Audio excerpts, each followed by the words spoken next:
congratulations, most importantly, on getting those papers turned in. I had the sort of pleasure of talking to at least some of you about your papers, and they were fascinating, trafficking and crime, people working at the sort of intersection of those two. So the most importantly, I hope you guys learned something through that process, both in terms of how to sort of analyze using a broader framework, but also digging into some of these issues that I know you're really passionate about. Today's lecture, of course, is part of this ongoing series about these sort of major forces that are shaping the global system and the communities within those systems, sovereign state communities and peoples in particular.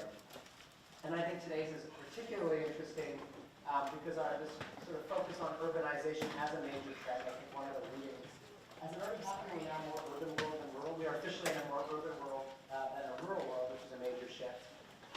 But thinking about how these big global forces, I think the readings, and Professor Ranganathan will talk about this, how they're shaping the everyday life of peoples, and how not only do people are not simply passively taking this global force and adapting to it, but at times resisting it, finding interesting strategies to try to improve their own circumstances despite. So this sort of emphasis on how global forces are affecting the local, and how the local is in turn sort of turning around and in some ways actually ending up shaping at the community level these global forces and how they play it on the ground. I could not be more excited to have someone talk to you about these issues than I think probably one of the leading experts in the world and sort of one of the most creative thinkers on this issue, Professor Ranganathan. Professor Ranganathan is an assistant professor here at the School of International Service. She's a critical geographer and political ecologist with a broad interest in urban environmental justice. But most important, well, not most importantly, but also importantly, really epitomizes this sort of scholar-teacher ideal. She's won teaching awards here, but her ability to sort of help students think and rethink how these global forces are operating, both at the global and at the local level. Her research investigates the history of politics and politics of water and property and urban struggles over these resources, specifically in India and in the US.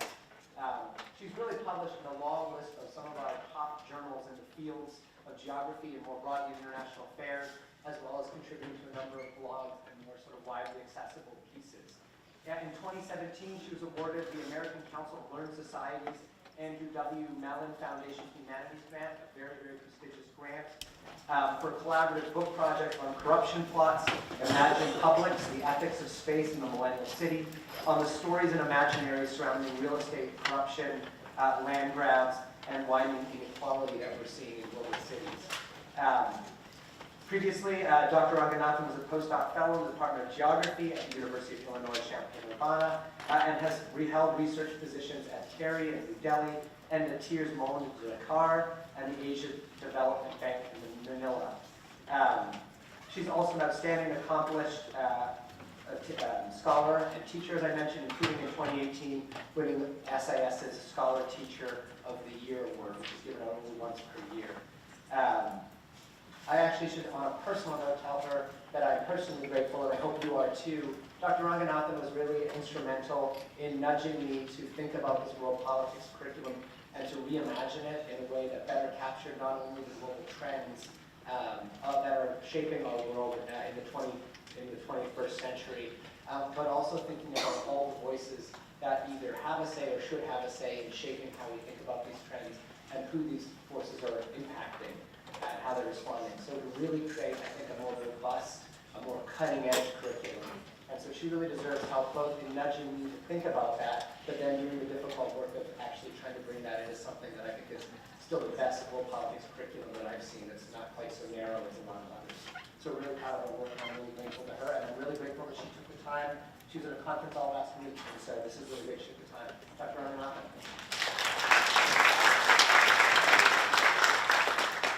Thank you so much, Professor Schroeder, for the very warm welcome. And good morning to all of you.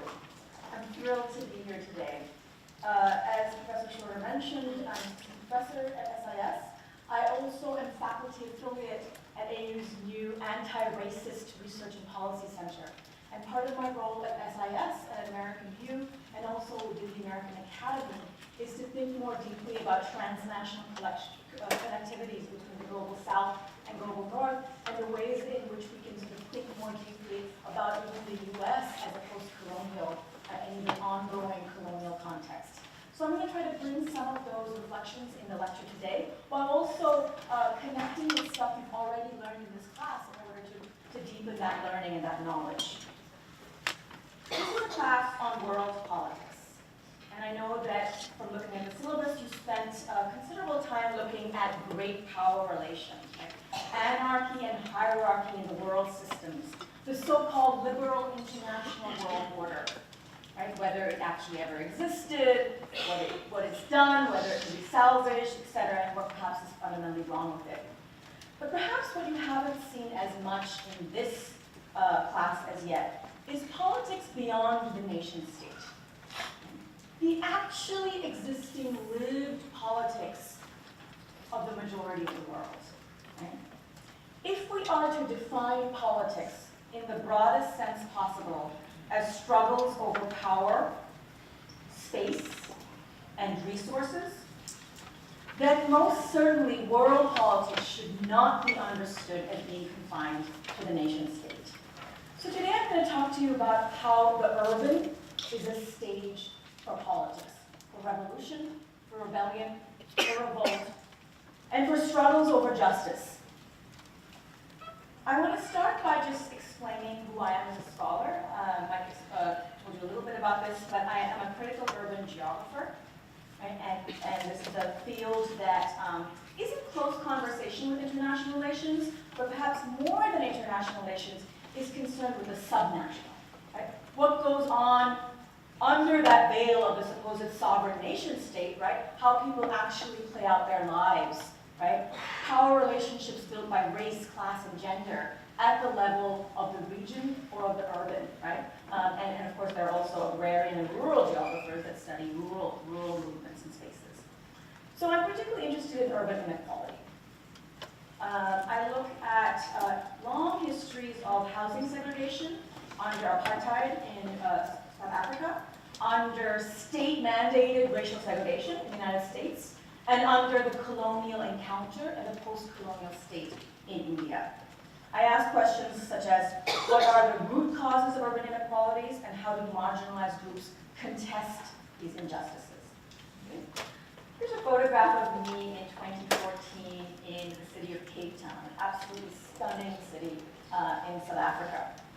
And I climbed to the top of Table Mountain, about 3,000 feet above sea level, and what I could see there was this sort of panoramic view of inequality. It was sort of like looking at those maps that I assigned, those links that I assigned, kind of spatial understanding, where you could really starkly see those areas of the city that had long catered to white Afrikaners, right, along the coast, high property values, beautiful villas, right, and then the hinterland, which was basically a place that was cordoned off and relegated to poorer black South Africans, right? Many of them who live in slums and are waiting on a 30-year waiting list for housing. In the very back of this photograph, you can see an island. Do you know what that island is famous for? Off the coast of Cape Town, you can see it. Yes, in the back. Is that where Nelson Mandela was on? Absolutely. That is Robben Island, and that was where Nelson Mandela, the anti-apartheid activist, political leader of a free South Africa, was imprisoned for several decades of his life, right? And so just by doing this hike, and I love to go hiking, and you can kind of see so much of history, right, visually represented. Okay. So I'm going to talk about three things today. One is world politics beyond the nation state, and why all of you as students of international relations, as students of world politics, must take seriously the urban as a political stage, right? As a stage for some of these really important contestations that are happening and that have happened historically. Second, I'm going to then zoom in on slum urbanization, what Mike Davis calls the planet of slums, and talk about particular kinds of struggles happening there. And I'm going to draw from my own research in Bangalore and Southern India. But I'm going to contextualize this in histories of colonialism, race, and what I've called in the reading for today as liberal improvement. Improvement being, in this case, and in quotations, right, as being sort of a gloss for a very, very segregationist kind of logic, right, that basically set in motion the inequality we see today.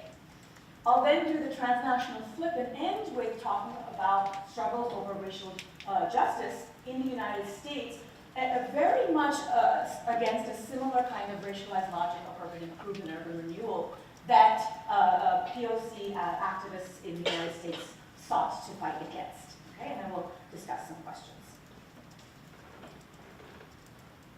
1, world politics beyond the nation, the city as political stage.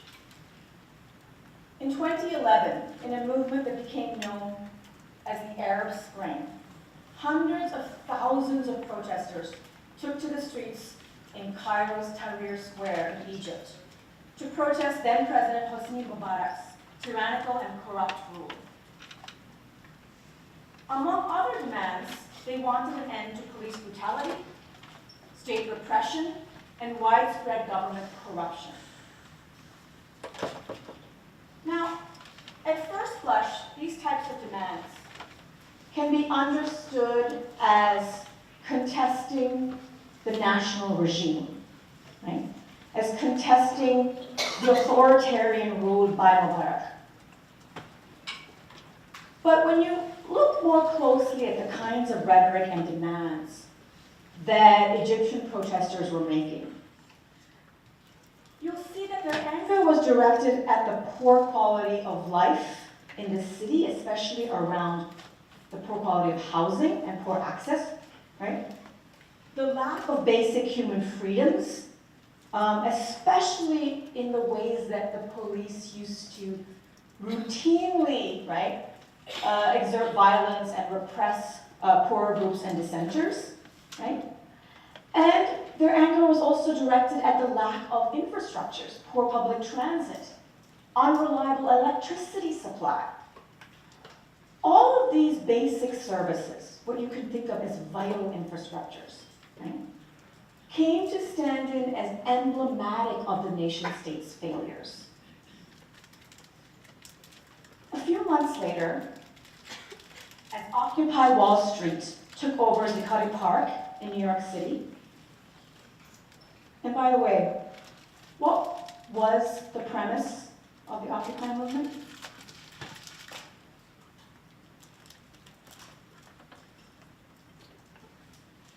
It was a lot of things, but someone other than the person in the back who already spoke up?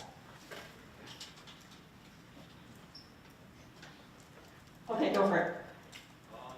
The 2008 financial crash and the large rate of unemployment in the U.S. Absolutely, that was one major catalyst, right? The 2008 financial crisis. But more overarchingly, the Occupy Wall Street movement was against the global financial system. And New York, again, is a symbol of global financial power, right? And so it became the stage to kind of contest things that were happening at the global level. But also, New York is a city of rapid gentrification, of evictions, of very tense police relations. So in this way, activists were translating and connecting global frustrations, right, with more local frustrations. And very interestingly, Cairo's activists issued a public message of solidarity to Occupy activists. They wrote in a public statement published in The Guardian, quote, "We are now in many ways involved in the same struggle. As the interests of government increasingly cater to the interests and comforts of private transnational capital, our cities and homes have become progressively more violent places.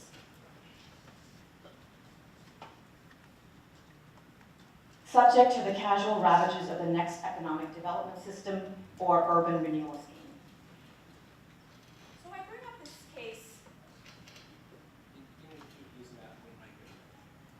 Sorry. Okay, one or the other, but not both. I got it now. Okay. So I bring up this case because it was a really important moment in recent history, right? In terms of a struggle in Egypt, in the sense of the global south, connecting with what was going on in the global north, right? But we also have to not kind of accept this sort of very new, this argument that posits these struggles as very unique. Right? Oh, it's because of this sort of global financial system, that's why folks are expressing frustration. It's because of more recent police brutality, that's why Black Lives Matter emerged. Right? What is important to keep in mind is that since at least the 1800s, right, political movements have occurred in the space of the city around basic rights like housing, labor, policing, and infrastructure. And here's the cover of a recent book, Revolting New York, How 400 Years of Riot, Rebellion, Uprising, and Revolution Shaped the City. Right? And it kind of gives you the sense that, in fact, Occupy was one in a series of a much longer history of revolting, where the space of the city becomes a theater, becomes the stage to voice and connect global and local frustrations. Right? So I would argue that to get a full picture of world politics, we need to look at what we call subnational, right, and urban social processes and movements. So by the way, does anyone know what that mask stands for? You see it increasingly, yes. Anonymous. And what is anonymous?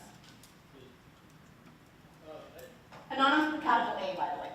I'm pretty sure it's like a movement of, well, it started off like as a movement of like hackers basically that would release information to the public that they felt could be shared, and in this kind of series of protests and movements, especially after Occupy Wall Street, it became kind of like a mask for protesters to share the sense of, while we may all be different, it's a sense of like unity. Right. Very, very nicely said, right? So this is a mask where you can see like the upward turning eyebrow, the kind of very thin mustache, and it's this very paradigmatic mask. You can recognize it. And as was rightly said, Anonymous started using it. Anonymous with a capital A was a movement that really sought to fight the deep state. The idea that the state is collecting information on all of us all the time, but rather they're not transparent at all. So it was Anonymous, again, an expression of anger and sort of disdain against a kind of overreaching state power. Interestingly, this mask has a much older symbolism. It's actually the mask that symbolized Guy Fawkes. Right? Guy Fawkes was a 17th century nut job, I guess, that sought to blow up the King of England. And again, he was very frustrated with the monarchical, despotic rule of the King of England. And ever since then, this mask has come to stand for, right, a kind of we the people frustration against kind of overreaching power, right, overreaching state power. So just a kind of interesting, longer history. This was a movie called V for Vendetta that came out in 2015, where vigilante, kind of a superhero vigilante, uses this mask to fight an authoritarian regime in kind of futuristic, dystopic Britain. Okay, so again, symbolism, lots of melding of art and activism and real action. Okay, so I'm going to now transition to how we can think about these types of struggles that are going to happen around the world, having a special force and valence within slums of the global south. Right? Because this is arguably the future of human settlement on the planet. And as Mike Davis says, right, he really envisages, right, future kinds of revolutions and movements happening in these so-called slums of the global south, and for good reason, right? And I'll explain that. So I'm going to turn to a vignette from my field work from a few years ago in a city called Bangalore, which is a city of about 10 million people in southern India. It's a very kind of rapidly developing city. It's got a big tech industry, but it's also got a very significant urban poor population. On the morning of January 18, 2013, bulldozers dispatched by the city government move onto the site of Yajipura slum in southeast Bangalore.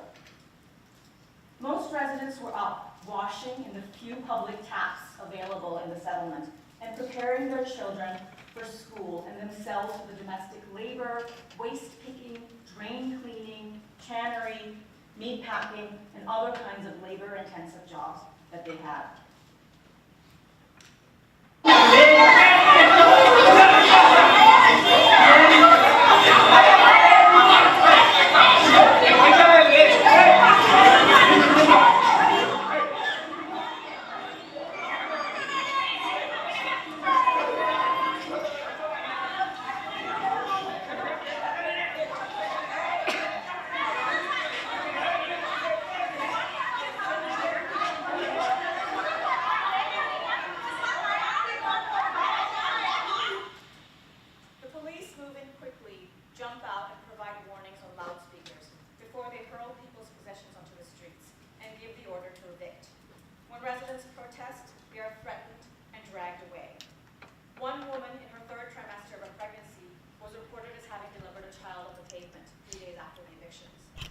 according to a doctor who had been caring for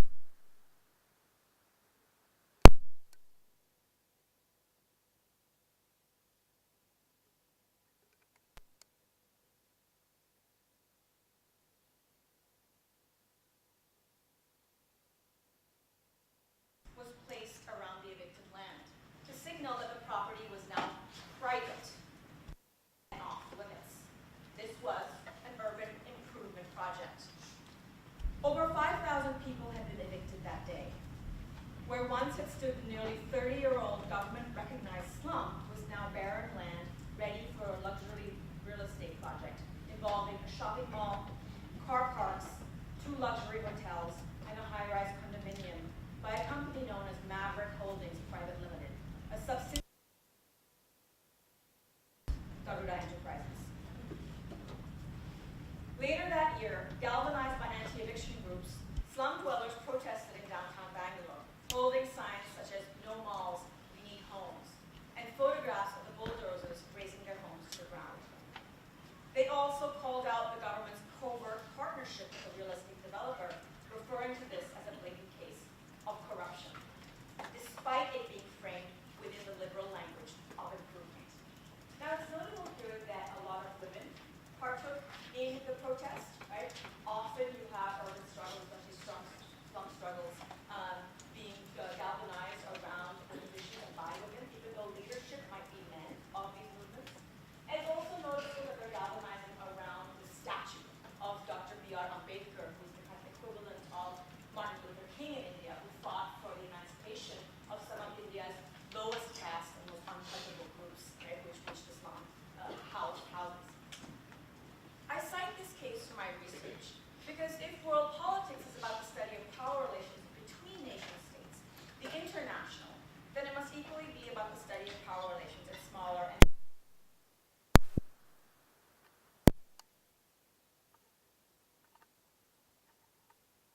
look like, and why have they come about? Why have they grown to become so unequal? Across the world, we have a diverse and extensive vocabulary for describing things that have a lot of features in common, right?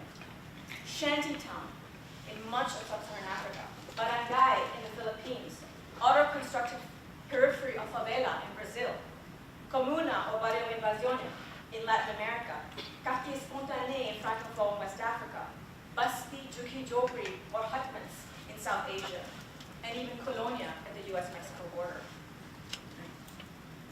But more generally, we simply refer to these areas as slum. Slum. What is slum? Slums can be defined as self-constructed and substandard human settlements, typically lacking in ventilation, piped water, and sanitation. Slums are self-constructed and substandard human settlements, typically lacking in ventilation, piped water, and sanitation. In the global south, crucially, slums also lack secure property rights. They are often constructed on private land or government-owned land, and they are often subject to the government's whimsical decisions and partnerships with real estate developers. Slums are spaces of politics worldwide. From the quiet encroachment of the ordinary to much louder acts of protest and revolution, led, as I said, by low-income, lower caste, racialized minority others, and fought for on the grounds of basic rights and human freedoms. So Mike mentioned that we have crossed a threshold. Indeed, around 5 years ago, sometime in 2014, for the first time in the history of humanity, there was said to be more people living in urban areas than in rural areas. Today, approximately 54% of the world's 7 billion people live in urban areas. By the middle of the century, 2/3 of the world's population will live in urban areas in your lifetime. But what do these urban areas really look like? I've defined slum, right, as kind of the characteristic urban areas, that's housing, or as Mike Davis very cynically refers to it, that's warehousing surplus human populations, right? But these are areas that are absolutely going to be the base of future human settlements. Typically, they've developed informally. Now, this is a really important word in world politics. Informal development and informal governance. These are processes that sit outside of official state plans and state rule. But they nevertheless involve the state in some sort of contradictory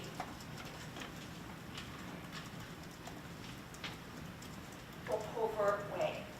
For instance, in many places of the global south, the state actually grants poor urban residents slum land in return for votes.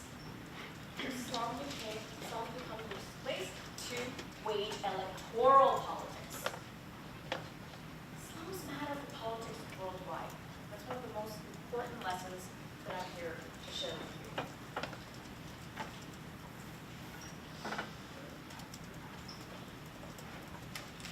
Now, why are urban areas in which the paradigmatic mode of development is the slum, why have they developed so unequally?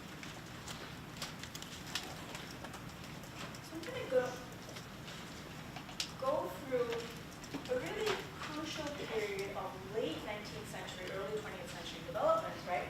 And then we'll more quicker through the post-colonial and market-led period today, but because my article really has put forward this argument about how urban inequality has its roots within the colonial project, I'm going to spend a little bit of time on that argument.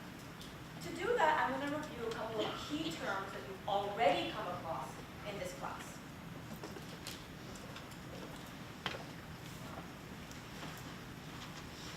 For much of the latter half of the 20th century, from the Cold War period onwards, right, international relations scholars have busied themselves with the study of world politics.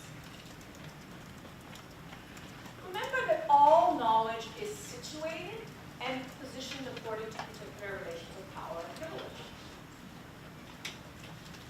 Within this kind of international relations discourse, this terminology of the liberal international order came to be defined. According to IR scholars, the liberal international order can be seen, right, to be as follows. The international system is organized according to certain peace-promoting liberal norms that derive from the kind of political philosophies of 17th century European philosophers, right? Including the kind of primacy of individual rights, free markets unfettered by state control, and democracy for all. So since the collapse of communism, especially, we can seem to be having this kind of nice peace-promoting liberal international order. That is also translated to a whole group of scholars who advocate for liberal urban planning. So I'm taking the global definition and contextualizing it in the local. Like the liberal international world order, liberal urban planning, right, is when cities are organized to promote private property ownership for individuals, which is thumbs up because that fosters a growing middle class. The route to wealth is property ownership, right? And liberal planning proceeds according to principles of free markets and democracy for all.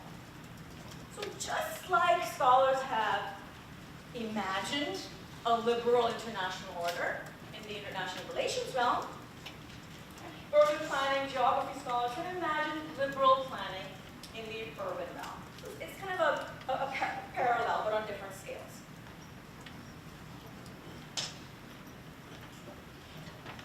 Do you think everyone agrees with this understanding of the global and urban systems?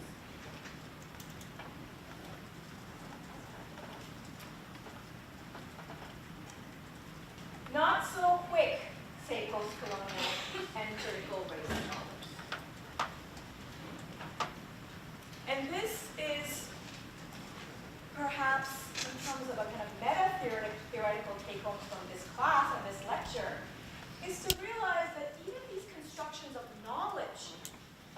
primarily European and Western scholars have put forward, right? While they seem universalizing and sort of applicable to everyone, right? In reality, right, they're actually kind of knowledge frameworks that come from a position of power and privilege. So post-colonial and critical race scholars say in reality the LIO is a myth created to sustain Western hegemony. It has reinforced racial and economic hierarchies within the world system.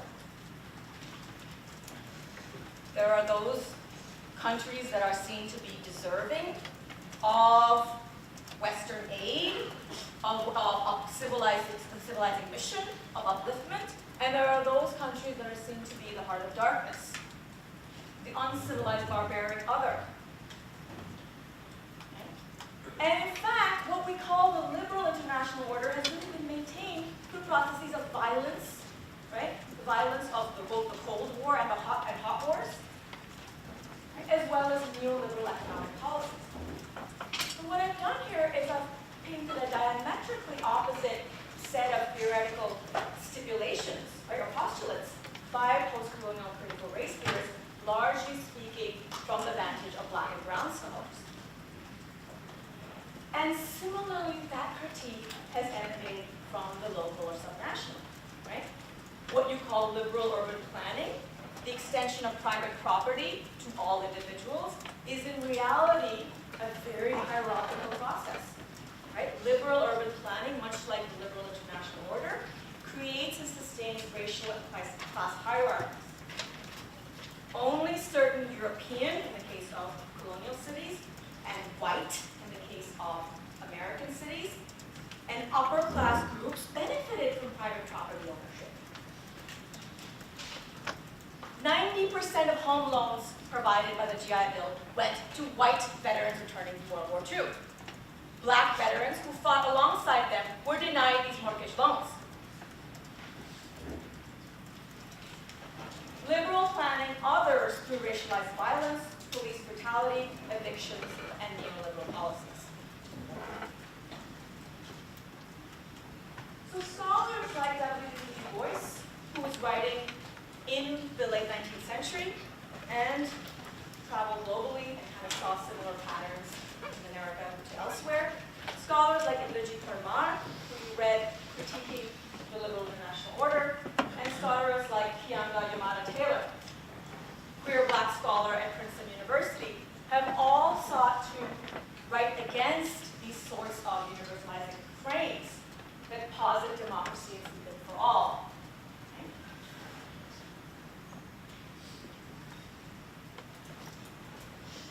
Okay. So what does that look like specifically in the context of the colonial city of the late 1800s and early 1900s?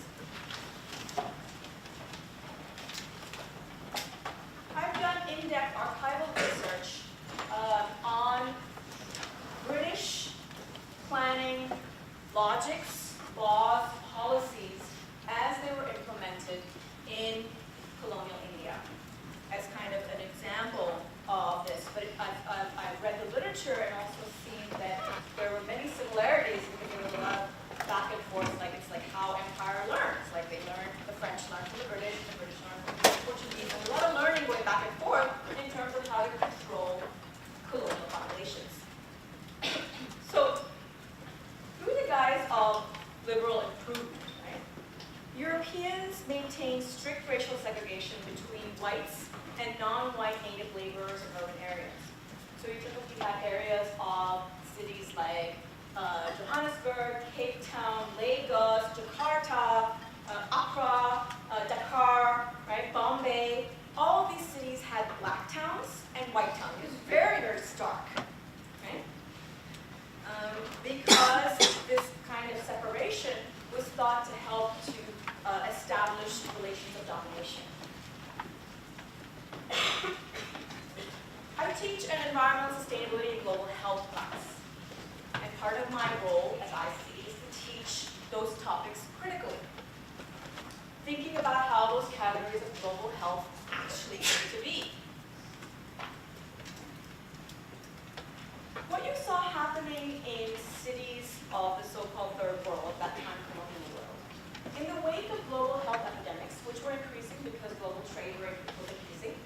ships transporting the plague, right, across the Atlantic Ocean. You had kind of vessels transporting malaria. You had moving populations transporting various diseases, right?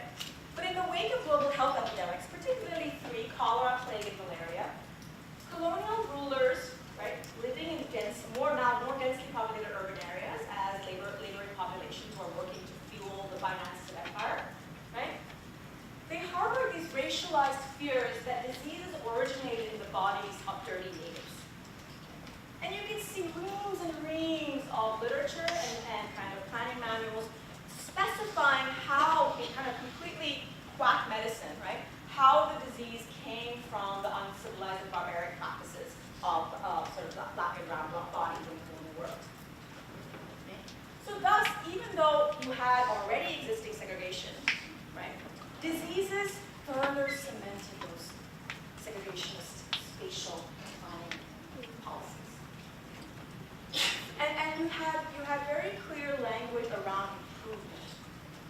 And it became this kind of euphemism for really the destruction and demolition of native slums.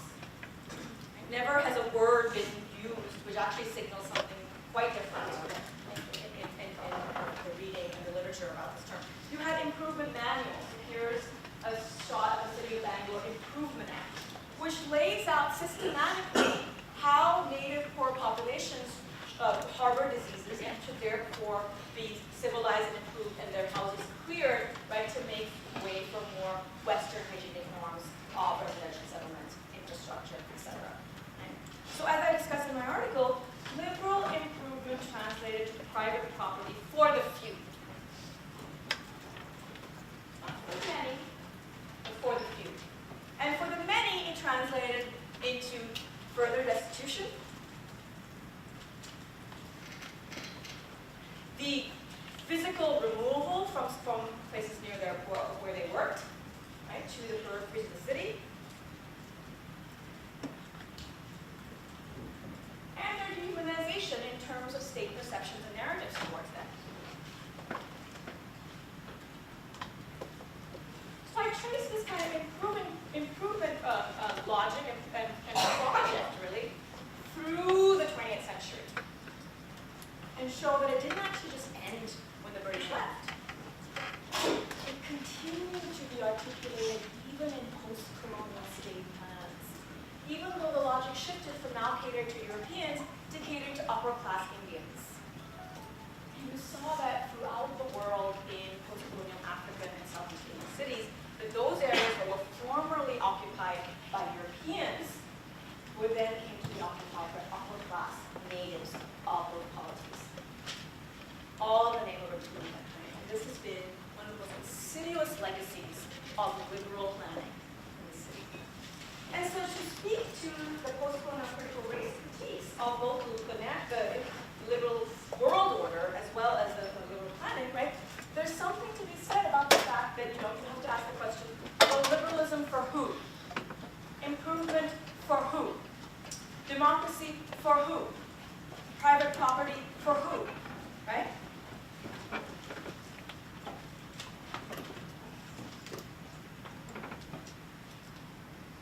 So I'm going to kind of go through quickly, because I do want to spend some time on urban politics in the United States. I'm just going to go through quickly some of the major comparison argument I was making in that piece. That, right, the major take-home of the previous few slides was that decades of colonial liberal planning really started from these global health epidemics, in my case, 1896, which is the global plague pandemic, right? Produced a significant rural and urban poor population in what then became third world or developing countries at the end of colonialism. And of course, this was one of the many things, other things being imperial economics, right, in which there was a very extractive relationship set up between the metropole, right, which was typically Britain or France or Portugal or Spain in previous centuries, and the colonies. So that in combination with types of urban planning processes created a kind of property-less order that ended up being kind of blamed for their property-less conditions rather than the spotlight being put on the processes that actually led to that condition.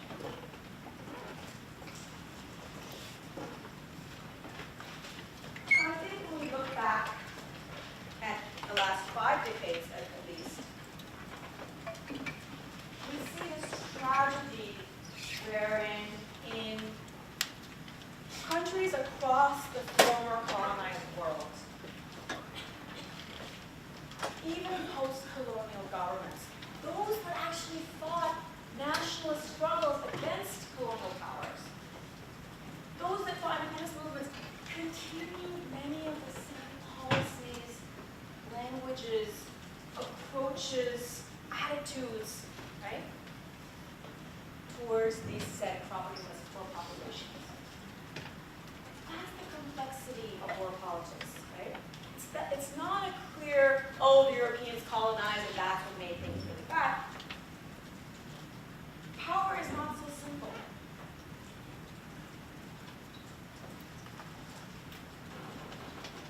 And what was especially interesting looking back is that even while you had major figures, right, independence leaders, anti-colonial figures espousing socialist rhetoric, and in many ways you look back at their texts and they're so kind of revolutionary and progressive, but actually ended up translating in practice and it didn't really lead to redistributed homes. Sure, in certain areas that were exceptional, like Cuba, you had massive land reform, massive redistribution of land to indigenous populations, right? But for instance, India, nationalist leaders continue to espouse the British colonial model.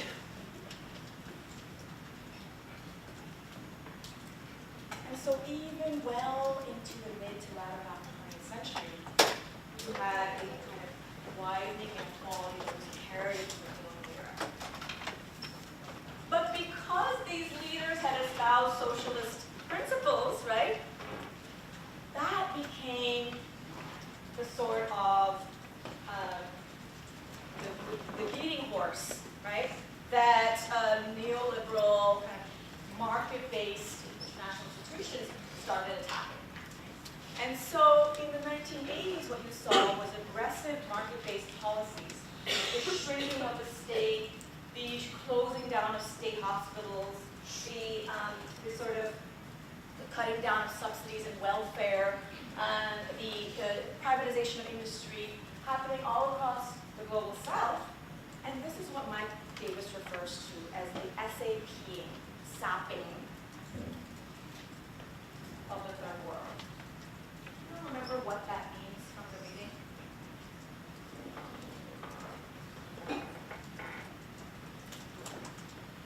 SAPing.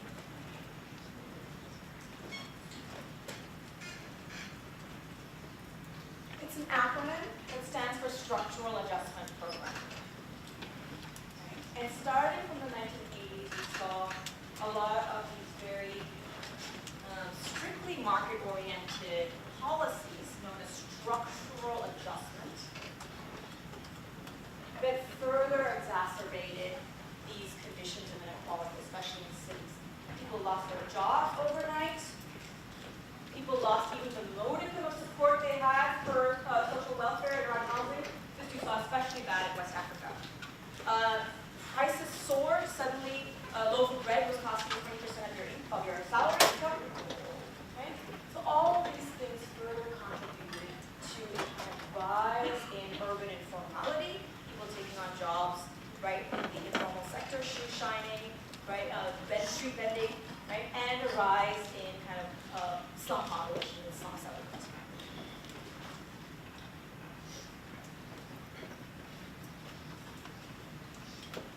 Okay, so for the last 10 minutes, I'm going to focus on what you can think of as, in many ways, parallel political processes happening in the United States. Unbeknownst to many AU students, Washington, D.C. had slums. Right here in our backyards, shadow of the Capitol, there were, quote, slums. Slums near the capital, Washington, D.C. Right? These houses exist under the most unsanitary conditions, with outside privies, no inside water supply, and open water conditions. Thus wrote the progressive photographer Karl Maidens, who always liked to take photographs of mid-20th century urban racialized poverty in the United States against the capital.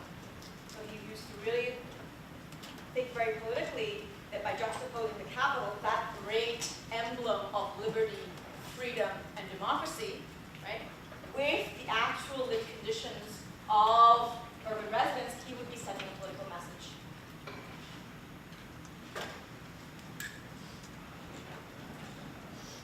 Here is a picture of some backyard again with a woman turned into a public tap, and I thought this was an interesting visual to bring up for you, since I mentioned the slum in Bangalore where people were using public taps, right? Because there's no piped water and supply, sanitation available anymore.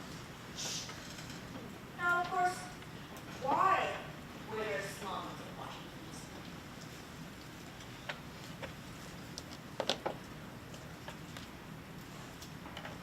In a major process known as the Great Migration, over 6 million African Americans fled the Jim Crow South, an area of violence, terror, and lynching. And they sought homes and work and lives in major cities of the Northeast: Cincinnati, Detroit, Chicago, Cleveland, Boston, and Washington, D.C. Many of them, however, could not access property markets that were racially segregated in these Northeast cities. So a series of improvement tools were used to increase the value of property wealth for whites while denying African Americans and other minorities, right, the right to own private property. This is something I talk a lot about in my class, here in the 349 class, Global Cities, Justice, and the Environment. And understandably, just like you had uprisings in cities of the Global South, right, throughout the 20th century you had major types of revolts, right, wherein some tipping point usually took things over the edge. So for instance, here's a photograph of military tanks, right, military trucks moving into Detroit in 1967. And what has roundly been remembered as one of the worst urban riots in the United States. Ostensibly, the riots started when a black-owned bar was kind of invaded and shut down by the police. But that was the tipping point. It's always the tipping point. Because what was really happening was riots that were responding to decades of racial segregation, disinvestment, and police violence. And of course, this happened during the midst of the civil rights struggle as well. So I mentioned this example already because it's so stark, and we spent some time going through the types of policies that were used in cities around property management, wealth creation, and that were very racialized. But I just want to kind of make this connection between what I was arguing in my piece on improvement for some, not for all, and what was happening in the U.S. This is very similar processes, right? So as I mentioned, one of the major sources of middle-class white wealth creation in the United States was the GI Bill. Major bill written into act by the president at the end of World War II in order to kind of spur recovery and economic growth after the World War II. And what we saw happening during this time, if you look at the data, is that the vast majority of these home loans, right, of this improvement rhetoric, right, benefited white soldiers. But that was just the tip of the iceberg, because a whole series of policies that are really nicely written about about a Richard Rothstein's book, The Color of Law, which you can buy, and Busboard Woods and other places that are kind of showcasing a lot of these important books that have come out now.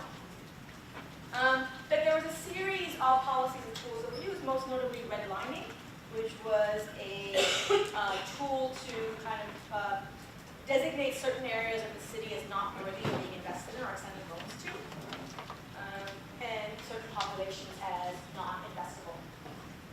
Restrictive covenants, as shown in this image here, where landlords, homeowners associations, basically put up covenants that say you can't rent to or sell to a non-white person.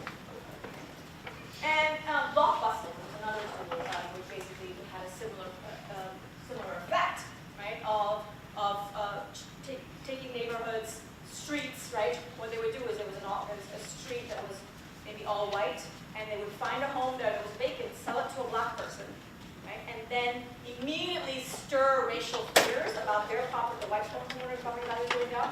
And what they would do is they would buy up the white homeowners' properties at a penny, and then resell them to black property owners at a much higher price, thereby transforming entire neighborhoods from white to black as white people fled to the suburbs. So I just want to kind of bring it back to what's going on in Washington, D.C.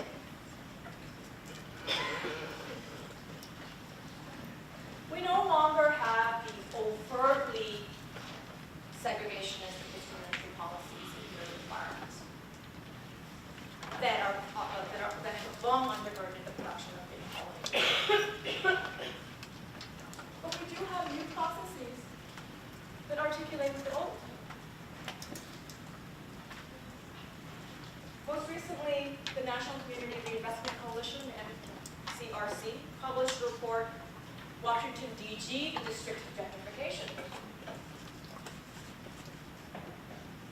And they identified Washington, D.C. as one of the most intense identifying cities in the United States. The author of the report, a sociologist professor, Sabina Prince, says, quote, gentrification is a policy-driven process that begins with targeting low-income urban communities for discrimination and neglect and ends with improvements that exacerbate vulnerabilities that culminate in displacement, according to conclusions offered by historians and social scientists who examine the role of racist housing discrimination, specifically redlining, restrictive covenants, and block bustings. And this is a very recent report that's come out, March 29, 2019. You might want to check it out. I'm actually teaching, having my students look at various parts of the report in my class that I teach right after this. Of course, there have been really important anti-gentrification and anti-eviction protests. We tend to think of this as, oh, this is kind of a recent phenomenon, right? But they're not, right? And part of what I'm trying to explain to you in this class is to show you this longer arc of world political struggles that have occurred on the stage of the city. Right? And have laid lie to these promises of liberal individuality, freedom, and democracy for all. So you have various movements happening in neighborhoods around D.C. that are against gentrification and displacement. Many of these happen in the Shaw neighborhood, where One D.C. Organizing for Neighborhood Equity has been fighting, but you see them happening elsewhere too, and I've been doing research in Ward 7 and 8, showing this as the next ground zero for gentrification and the kind of displacement of African-American populations further east. I mentioned Professor Kianga Yamada Taylor's work, and this is some good reading for you if you're interested, especially since I think it really breaks it down. It's kind of long arc that I've been talking about in kind of a very, very readable and approachable way. You don't have to have a lot of grounding in critical race theory, right? Or even civil rights movement, but these are books you've got to give to your parents. Right? So I want to end on this kind of provocative note, which is that while the U.S. is often treated as this exceptional case of world politics, the goal of world politics is to understand the world state system, but you don't often reflect on what's been going on in the U.S. The kind of struggles that are happening here that have often used the city as stage. But I think a lot of the careful work that we're trying to do in partnership with Mike and kind of rethinking the syllabus is to really get a more worldly understanding of world politics. And an understanding that is critical and rightly pushes back on some of the hegemonic frameworks that we've inherited from scholars, right, that mainly have written Western locations. So, these are two books that are very critical. I spoke about women being very much at the lead of some of these struggles in the book itself. Certainly they happen in the U.S. as well. How we get free Black feminists in the Chomagee River Collective, like Diana Limata Taylor, is a kind of accounting for these struggles around the civil rights movement, but they have often not been told the often of male civil rights figures. And then from Black Lives Matter to Black Liberation, again, it's saying, Black Lives Matter is just one, it's kind of culmination of a whole lot of things that have happened before.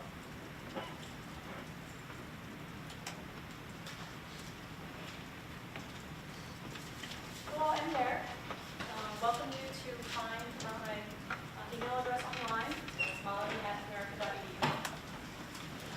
You can look at my classes and come visit me if you have some interest in really hard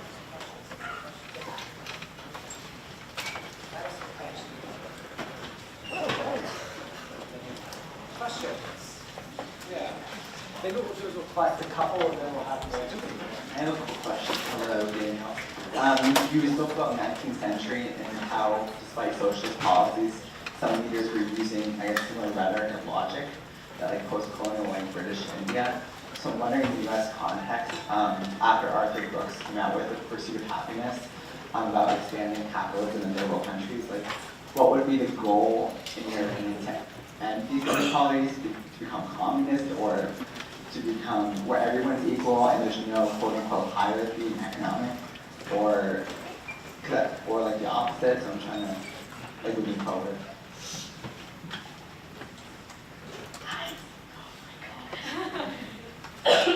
So, I'll just ask, sorry, but essentially, with looking at the example of mine right now, there's some RMB, but there's a lot of ritual awards that exist. There's ritual awards, areas in armies. Sorry, I can't hear you. I'm so sorry. Do you want to write it? Do you want to write it down and have your friend read it? Other questions? We'll take two more and then we'll have you answer. And then we'll have you make a written question. We're going to have to start setting up some email questions. We got one here. I am on Twitter. Yeah. Professor, question for you. So you compared the city of Bangalore with the gentrification of Washington, D.C. While it might be a stretch, do you suspect that Bangalore's gentrification and development will be similar to that of current modern-day Washington, D.C. in, say, I don't know, the course of 80 years or whatever it may be?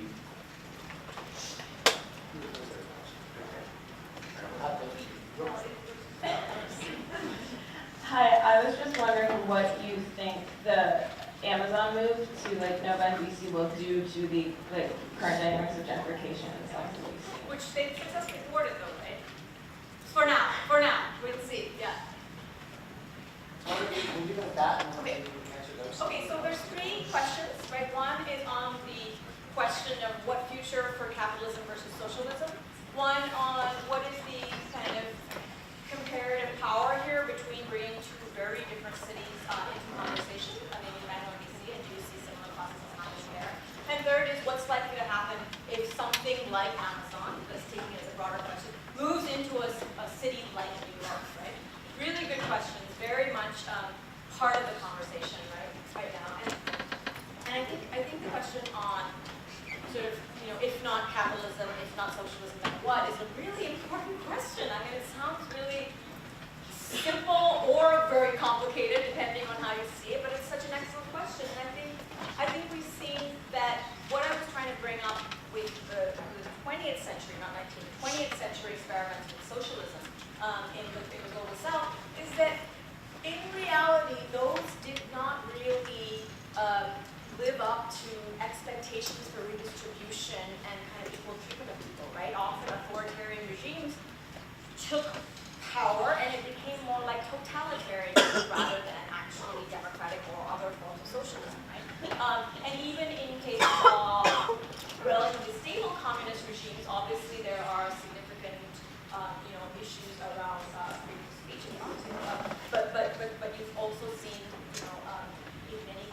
some amount of redistribution.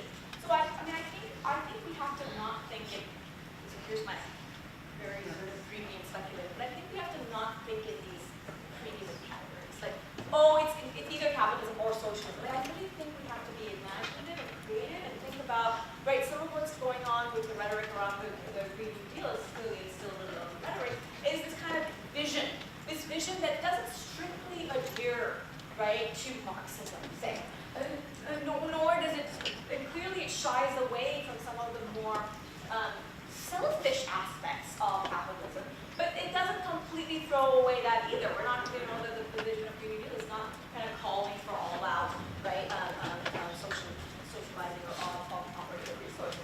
But I mean, so I really think we have to be creative. I think your generation, I mean, has inherited these concepts. We need to move away from them. We need to think more in a more hybrid way, right? I mean, so obviously there has been a lot of support for the idea of democratic socialism. What does that really look like?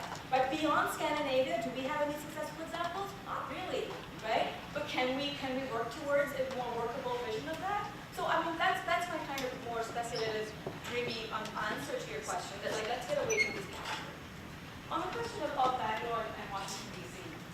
Yeah, I mean, this is actually a question in the literature right now. Like, can we talk about gentrification as it's seen in New York, and, you know, Fort Greene and Shaw and 8th Street neighborhood in Washington D.C. as kind of happening in the global South, or is it really different? And I heard that your question was about Dharavi, so I'm going to bring that example up. But like, you see slums in Bombay, right, completely being kind of taken over by real estate capital, right, and some slums are resisting that.